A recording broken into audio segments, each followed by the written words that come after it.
Halo dulur-dulurku semuanya. Selamat pagi, siang, sore, dan malam. Bersama gua Wanto dan teman gua yang masih boker di kamar mandi. Bos. Selamat datang di channel Movie Stuff Indonesia. Tempatnya film-film unik, menarik, dan fantastik. Tempat untuk kita membahas hal-hal yang bias tapi tidak tuntas. Oke, tanpa bertele-tele langsung saja kita ke alur filmnya.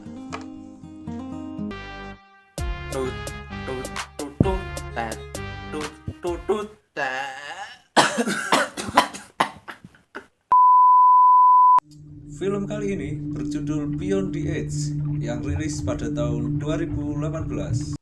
Sebelum video ini dilanjut, jangan lupa buat kalian yang suka silahkan tekan tombol subscribe. Dan buat kalian yang gak suka, gak usah di subscribe juga gak apa-apa. Kami segenap kru yang bertugas tidak memaksa. Oke, film ini diawali dengan adegan pemain utama yaitu seorang bernama Michael yang sedang berada di dunia alam bawah sadarnya. Film baru dimulai dengan scene Michael yang sedang bangun tidur. Siapakah Mas Michael ini? Dia adalah penjudi atau pejudi. Ejaan ini piye to, Cuk? GN ora? Penjudi apa pejudi? Penjudi. Penjudi.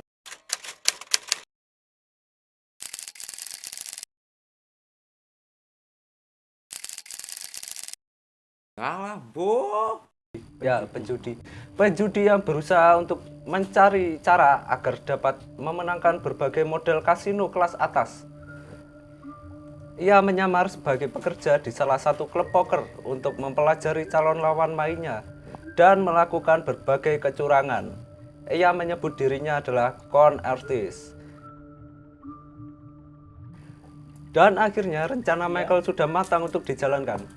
Dan scene berpindah saat Michael bertemu dengan seorang pelanggan VIP kasino yang menyuruh Michael untuk mengambilkan arak tuban. Towak, Cuk. Arak, Cuk. Kuning.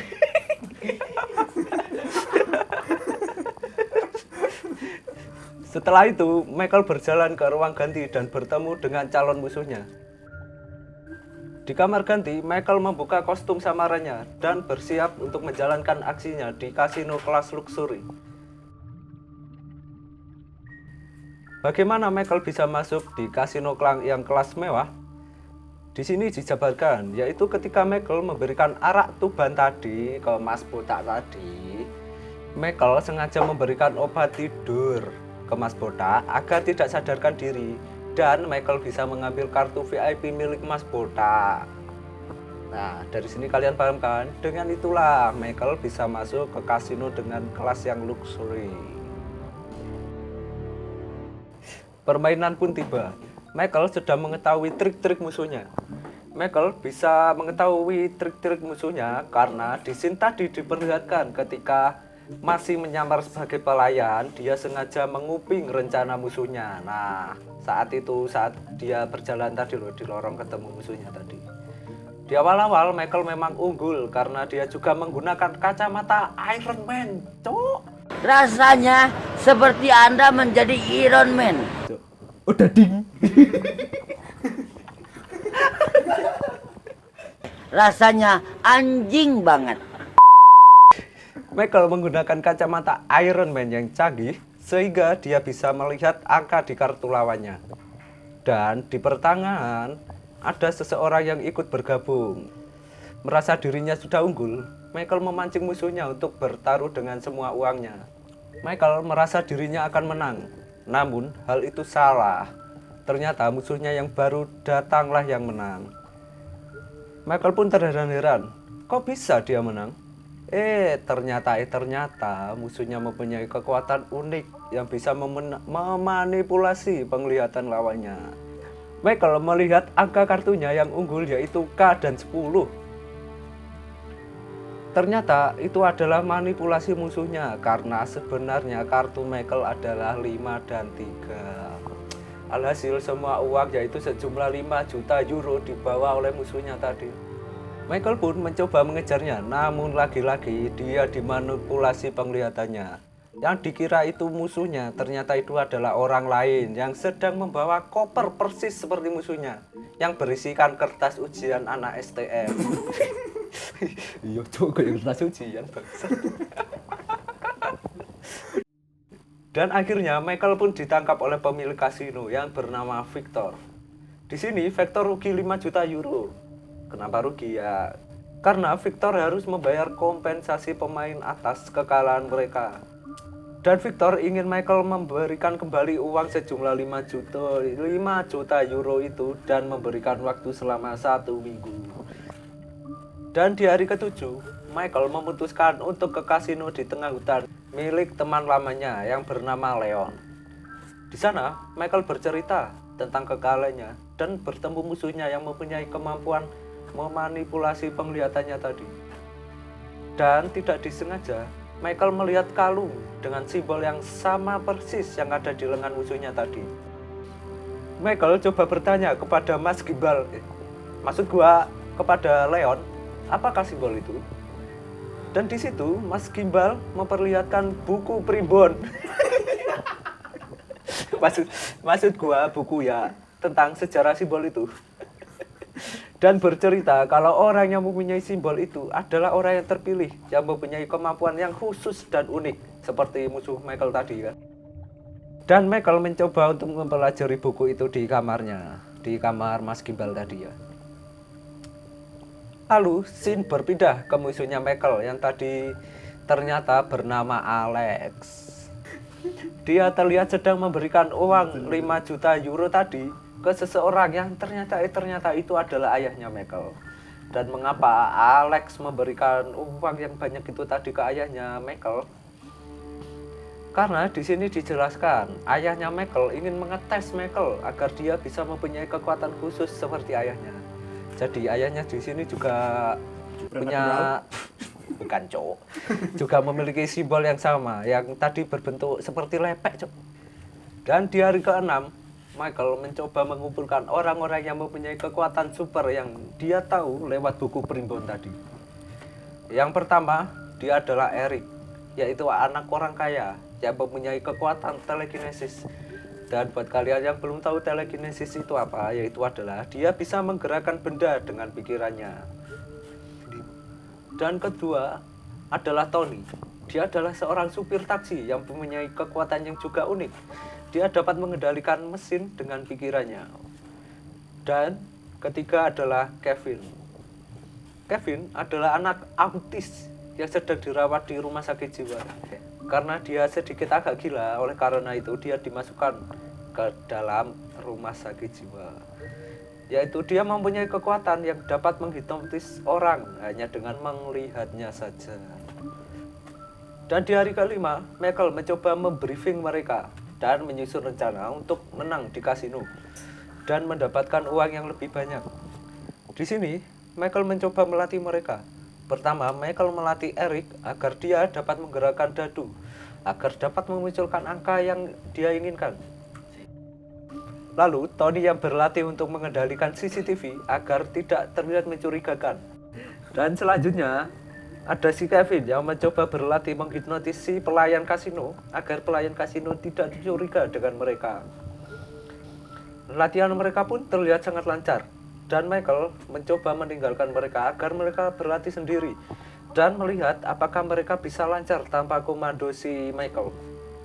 Bukannya berjalan dengan lancar saat ditinggalkan Michael, mereka malah berantakan. Pelayan kasino yang dibuat buta karena hipnotis Kevin yang terlalu berlebihan. Dan CCTV yang meledak. Duar.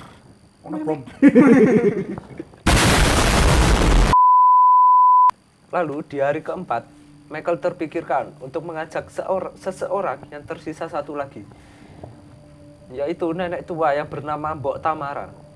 Michael pun akhirnya mencoba datang ke rumah Mbok Tamara. Namun sayang, ketika Michael tiba di rumah Mbok Tamara, ternyata Mbok Tamara sudah meninggal dunia. Dan Michael melihat seorang cewek yang bernama Veronica yang sedang dikejar-kejar orang yang sepertinya terlihat seperti debt collector. Lalu Michael mencoba menolong cewek itu dan ternyata Veronica adalah anaknya Mbok Tamara. Dan ternyata Veronica punya kekuatan yang sama dengan Mbok Tamara, yaitu dapat membaca pikiran orang dan dapat bertelepati.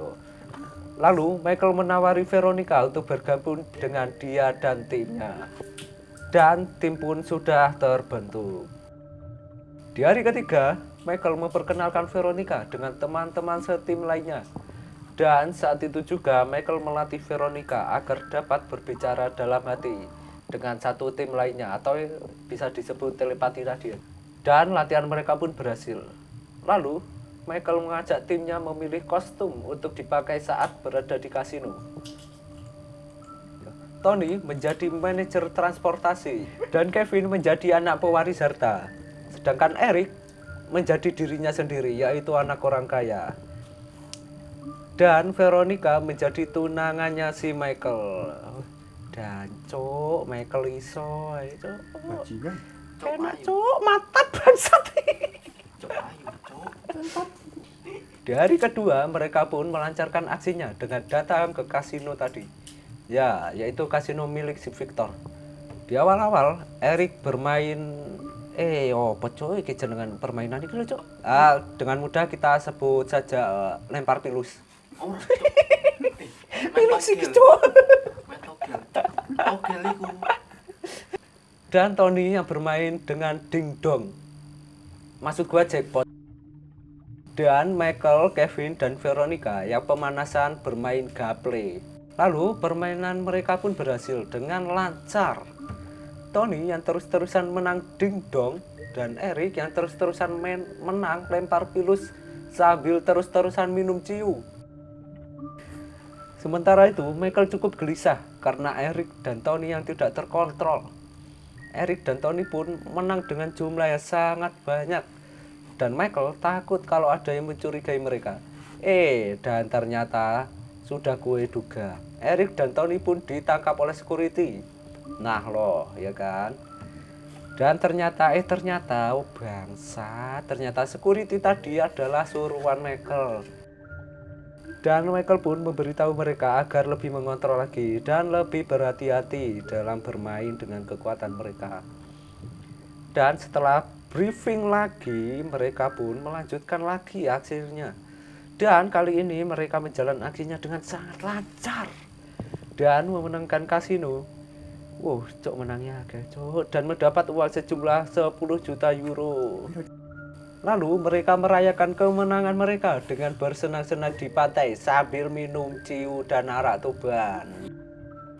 Lalu scene berganti memperlihatkan Alex dan ayah Michael yang sedang berbincang-bincang. Di sini ayah Michael ingin anaknya menemui ayahnya sendiri. Dengan cara seperti apa ya? Nanti gua jelasin di akhir film, cowok. Sabar. Dan tibalah di hari terakhir, yaitu saat mereka di jalan, mereka dikejar-kejar oleh mobil yang tidak tahu itu siapa. Dan Michael dan teman-teman, ya akhirnya mereka tertangkap. Ya kita lihat scene kejar-kejaran dulu, cok.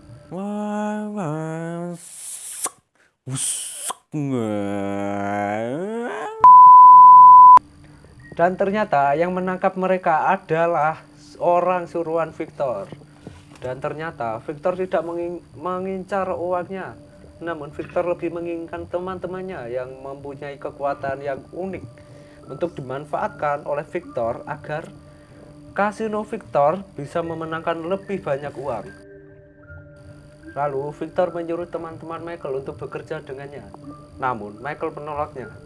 Karena Michael menolak tawaran tersebut, Michael pun ditembak kepalanya oleh Victor.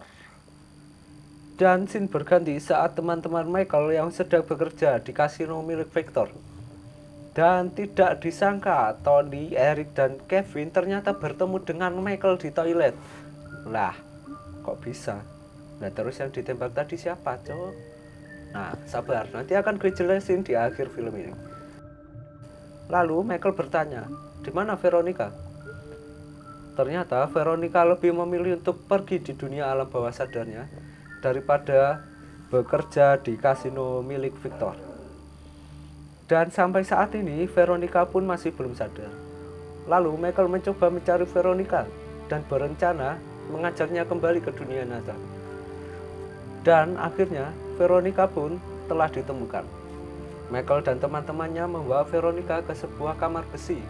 Dan di luar sudah ada orang-orang Victor yang siap untuk menembak mereka.